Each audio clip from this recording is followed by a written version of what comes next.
Avui he anat a la ciutat immortal, és a dir, a Girona, a fer un parell d'encàrrecs i passejant pels seus ponts de pedra i de ferro m'ha vingut la pregunta de per què en castellà es diu Gerona i en català, en canvi, Girona.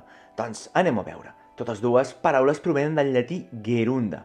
Segons que argumenta Joan Coromines al seu Onomasticon Cataloniae, el terme seria totalment llatí, urbs gerunda, la ciutat que ha de ser administrada.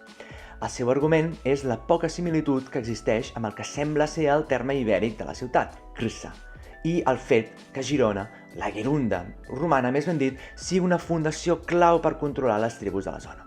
D'aquesta gerunda llatina ve el català Gerona, i d'aquí la forma Girona. La forma Girona ja es troba testimoniada al 1251 i Gerona no desapareix als documents catalans fins al 1631.